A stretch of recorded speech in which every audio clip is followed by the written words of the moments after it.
அத்தியாயம் 179. மூன்று மிகப்பெரிய அரக்க கடவுள்கள் பாகம் 2. Long Hobson ஆச்சரியமடைந்தான். தன் இரு வாள்களை மெதுவாக உயர்த்தியவன் திடீரென ஒரு பொன்னிற பிழம்பு பற்றி எரிந்தது. அவனைச் சுற்றி அலைகளாக பரவியது. இரத்த வாடை நிறைந்த இந்த இரவில் அந்த பொன்னிற பிழம்பு புனித ஒளியாகச் சுற்றுப்புறத்தை தூய்மைப்படுத்த முயல்வது போலத் தோன்றியது. ஒரு கணத்தில் எல்லாச் சுற்றுப்புறத்தையும் ஒளிரச் செய்தது. இரத்த வாடையை பெருமளவு அகட்டி எரியும் வீரியத்தை வெளிப்படுத்தியது. சூரிய ஒளிப்பிழம்பு. இது முன்பு யாங் வென்ஷாவோ பயன்படுத்திய திறன்.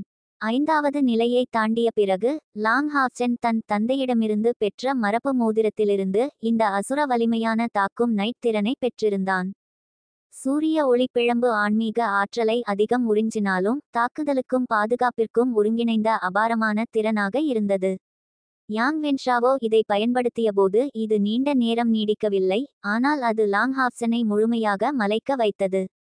ஒளியின் வாரிசாக இருக்கும் அவனது தனித்துவமான உடலமைப்பால் இந்த சூரிய ஒளிப்பிழம்பின் ஆற்றல் நுகர்வு கணிசமாக குறைந்திருந்தது.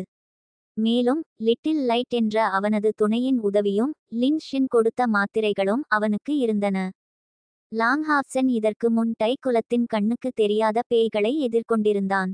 ஆனால் அப்போது ஒரே ஒரு பேய் மட்டுமே இருந்தது. அது லின் சியா லுவின் உயிரை கிட்டத்தட்ட பறித்துவிட்டது. இப்போது போர்க்களத்தில் சற்று கவனம் சிதறினாலும் இது உண்மையான போர்க்களம். எத்தனை கண்ணுக்கு தெரியாத பேய்களை எதிர்கொள்ள வேண்டியிருக்கும் என்பதை ஊகிக்க முடியும்.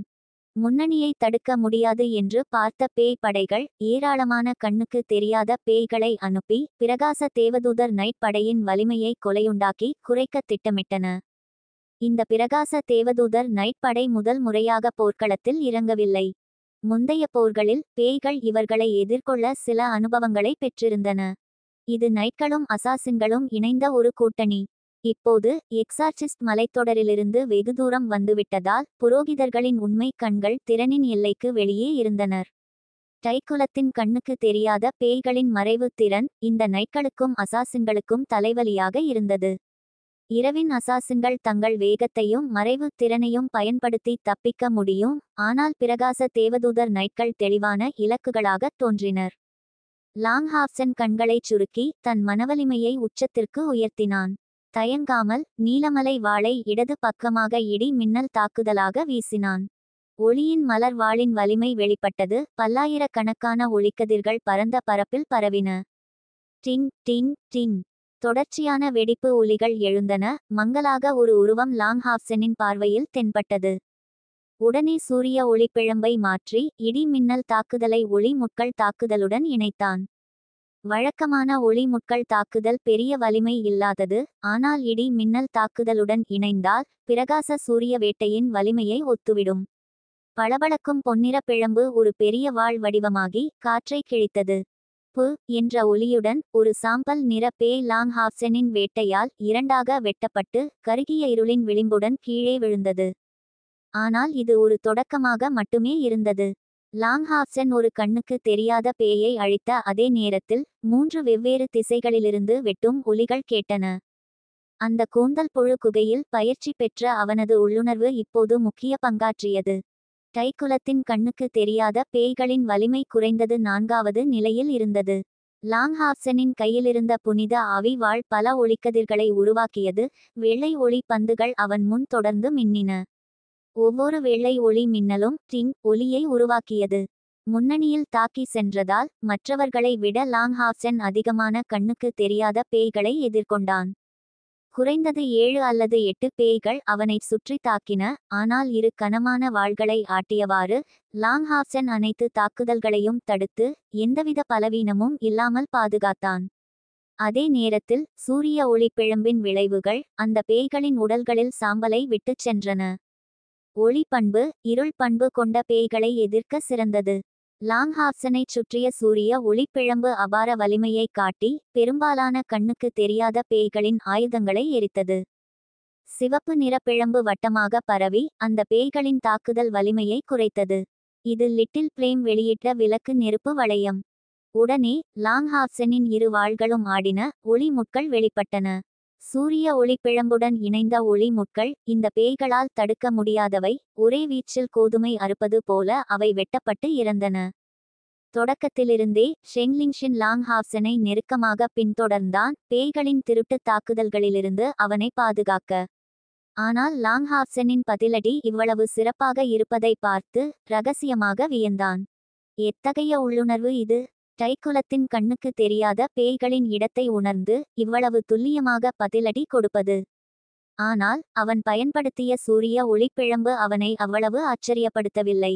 லாங்ஹாவ்சன் உண்மையில் அண்ணன் லாங்கின் மகனாக இருந்தால் சூரிய ஒளிப்பிழம்பு பயன்படுத்துவது பெரிய விஷயமில்லை. நெருங்கி வந்த டை கண்ணுக்கு தெரியாத பேய்கள் 1000க்கும் மேல் இருந்தன. பிரகாச தேவதூதர் நைட் படை முன்னேறிக் கொண்டிருக்கும்போது எப்போதாவது காதை பிளக்கும் உலோக மோதல் ஒலிகள் எழுந்தன.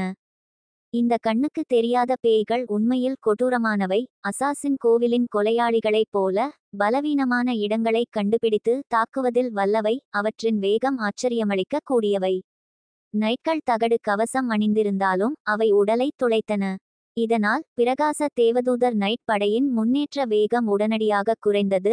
இரவின் அசாசின்களுடன் இணைந்த இந்த நைட்கள் தங்கள் உள்ளுணர்வையும் தீர்ப்பையும் பயன்படுத்தி இந்த பேய்களை எதிர்க்க வேண்டியிருந்தது. ஷெங்லிங்ஷின் புருவங்களைச் சுருக்கி ஆழமான குரலில் கூறினான், ஏதோ சரியில்லை. பேய்கள் நாம் எப்போது முன்னேறுவோம் என்பதை முன்கூட்டியே அறிந்திருக்க முடியாது. இவ்வளவு கண்ணுக்கு தெரியாத பேய்களை எப்படி அனுப்பினார்கள்? இதையெல்லாம் முன்கூட்டியே திட்டமிட்டிருக்கிறார்களா? இப்படி யோசித்தவன் உடனே சுயநினைவுக்கு வந்தான். ஒரு பொன்னிற ஒளிப்பந்தை தன் கையிலிருந்து வீசி கத்தினான், இடது பக்கமாக திரும்பி எக்ஸார்சிஸ்ட் மலைத்தொடருக்கு திரும்புங்கள். தலைமை தளபதியாக அவனது தீர்ப்பு சரியா என்று உறுதியாக தெரியாவிட்டாலும் பிரகாச தேவதூதர் நைட் படை எக்ஸார்சிஸ்ட் மலைத்தொடரின் உண்மையான உயர்நிலை வீரர்கள். இப்போதைய நோக்கம் பேய்களின் பாதுகாப்பை முடிந்தவரை உடைப்பது. இந்த நடவடிக்கையின் நோக்கம் ஏராளமான பேய்களை கொல்வதும் அவர்களை அச்சுறுத்துவதும் எக்ஸார்சிஸ்ட் மலைத்தொடரில் உள்ள மந்திரவாதிகளுக்கும் புரோகிதர்களுக்கும் தயாரிப்பு நேரத்தை பெறுவதும் ஆகும். ஆனால் கண்ணுக்கு முன் நடக்கும் நிகழ்வுகள் மிகவும் மோசமாக இருந்தன. கண்ணுக்கு தெரியாத பேய்கள் மிக வேகமாக தோன்றின. பேய்களின் படைகளுக்குள் நுழைந்தவுடன் அவர்களின் கொலையாற்றல் பெரிதும் குறைந்தது. பிரகாச தேவதூதர் நைட் படையின் மிகப்பெரிய மேன்மை அவர்களின் வேகமும் துளையிடும் வலிமையும். வேகம் குறைந்தால் துளையிடும் வலிமையும் குறையும். பேய்களிடம் குறைந்தது 1,00,000 படைகள் இருந்தன. எனவே சுற்றி வளைக்கப்பட்டால் வேக மேன்மை இல்லாமல் 3000 பேர் கொண்ட இந்த படைக்கு எவ்வளவு வலிமை இருந்தாலும் இரவின் அசாசின்களுடன் இணைந்திருந்தாலும் இந்த போர்க்களத்தை விட்டு வெளியேற முடியாது. எனவே ஷெங்லிங்ஷின் மிகவும் எச்சரிக்கையாக செயல்பட முடிவு செய்து முன்னேறுவதை விரும்பவில்லை. வானம் இவ்வளவு இருட்டாக இருந்ததால் பேய்களின் துணைப்படைகள் வருவதை பார்ப்பது கடினம் என்று மதிப்பிட்டான். லாங்ஹாவ்சனுக்கு ஷெங்லிங்ஷினின் உத்தரவை கேள்வி கேட்க எந்த எண்ணமும் இல்லை. அவனது அசாதாரண உள்ளுணர்வு சூரிய ஒளிப்பிழம்புடன் இணைந்ததால் கண்ணுக்கு தெரியாத பேய்களால் அவனை தீங்கு செய்வது மிகவும் கடினமாக இருந்தது. அவனது உத்தரவின்படி ஹாவ்யூ விரைவாக இடது பக்கமாக திரும்பி முன்னேறினான். சூரிய ஒளிப்பிழம்பு மிகவும் பிரகாசமாக இருந்ததால் பின்னால் இருந்த பிரகாச தேவதூதர் நைட் படையினருக்கு அவனை பின்தொடர்வது எளிதாக இருந்தது. ஆனால் அனுப்பப்பட்ட கண்ணுக்கு தெரியாத பேய்களின் எண்ணிக்கை ஷெங்லிங்ஷின் நினைத்ததை விட அதிகமாக இருந்தது. பிரகாச தேவதூதர் நைட் படை லாங்ஹாவ்சனை பின்தொடர்ந்து திரும்பினாலும் ஏராளமான கண்ணுக்கு தெரியாத பேய்களின் தாக்குதல்களால் சேற்றில் சிக்கியது போல உணர்ந்து முன்னேறுவது கடினமாக இருந்தது. இந்த கணத்தில் மௌனமான மந்திரங்களுடன் லிட்டில் லைட் தன் தலையை பின்னோக்கி வேகமாக அசைத்து ஒரு மாயமான ஒளி பந்தை வெளியிட்டு பின்புறத்தை நோக்கி எறிந்தாது. அடுத்த கணத்தில் ஒரு மங்கலான வெள்ளை ஒளி குறைந்தது 100 சதுர மீட்டர் பரப்பில் வானத்தில் பரவியது. வானில் வெள்ளை ஒளி ஒருங்கிணைந்து மின்னியது. உடனடியாக ஏராளமான சாம்பல் உருவங்கள் தெரிய ஆரம்பித்தன. உண்மை கண்கள்! இது உண்மையிலேயே உண்மை கண்களா? ஷெங்லிங்ஷின் அதிர்ச்சியடைந்த அதே நேரத்தில் லாங்ஹாவ்சனின் இந்த விசித்திரமான துணையைப் பற்றி புதிய மரியாதை உணர்ந்தான். ஹாவ்யூவின் 3 தலைகளும் லாங்ஹாவ்சனுடன் சரியாக பொருந்தி ஒரே உடலாக இருப்பது போல மந்திரங்களை பயன்படுத்தின. இப்போது புரோகிதர்கள் மட்டுமே பயன்படுத்த வேண்டிய உண்மை கண்கள் திறனை அது வெளியிட்டது. இது அவனை எப்படி அதிர்ச்சியடையச் செய்யாமல் இருக்கும்? பல சந்தர்ப்பங்களில் தாக்குதல் வலிமை முக்கியமல்ல, பயன்பாடு தான் முக்கியம். உண்மை கண்கள் வெறும் 3வது நிலை மந்திரம். ஆனால் இப்படிப்பட்ட சூழ்நிலையில் பயன்படுத்தும்போது இது கேட்கக்கூடிய சிறந்த உதவியை வழங்கியது. டை கண்ணுக்கு தெரியாத பேய்களின் வலிமை வெறும் 4வது நிலையில் இருந்தது. பிரகாச தேவதூதர் நைட் படை 5வது நிலையில் உயர்நிலை கவசங்களுடன் இருந்தவர்கள். மேலும் இரவின் அசாசின்களின் உதவியும் இருந்தது. இந்த பேய்கள் தெரிய ஆரம்பித்தால் இந்த போர் ஒரு ஒருதலைப்பட்ச இரத்தக்களரி அழிப்பாக மாறும். வெறும் சில வினாடிகளில் 100 சதுர மீட்டர் பரப்பில் இருந்த அனைத்து கண்ணுக்கு தெரியாத பேய்களும் இறந்தன. குறைந்தது 200 பிரகாச தேவதூதர் நைட்கள் கொல்லப்பட்டனர். லாங் ஹாஃப்சென், உன் துணையை உண்மை கண்களை தொடர்ந்து வெளியிடச் சொல். நாம் வேகத்தை குறைக்க கூடாது. ஷெங்லிங்ஷன் உடனடி முடிவு எடுத்தான். இந்த பேய்களின் பிரச்சனை இன்னும் முடியவில்லை. எனவே அவர்களின் பின்வாங்கும் வேகம் மிகவும் மெதுவாக இருந்தது. பேய்களின் முக்கிய படைகள் இப்போது இந்த பக்கம் விரைந்து வந்தன. சரி, லாங் ஹாஃப்சென் சுருக்கமாக பதிலளித்தான். ஹாவ்யூ முன்னேறுவதை நிறுத்தினான். லிட்டில் லைட் வாயிலிருந்து உண்மை கண்கள் ஒன்றன் பின் ஒன்றாக வெளியிடப்பட்டு முழு பின்புறத்தையும் ஒளிரச் செய்தன. ஏராளமான கண்ணுக்கு தெரியாத பேய்களின் இரத்தம் பிரகாச தேவதூதர் நைட்களின் ஆயுதங்களால் மண்ணில் கலந்தது. முதலில் லாங் ஹாஃப்செனும் ஹாவ்யூவும் போர்க்களத்தின் முன்னணியில் ஏன் வைக்கப்பட்டார்கள் என்று நைட்கள் குழம்பினார்கள். ஆனால் இப்போது அவர்கள் மகிழ்ச்சியடைந்தனர். இது உண்மையிலேயே மிகப்பெரிய மரியாதைக்கு உரிய வலுவூட்டல்.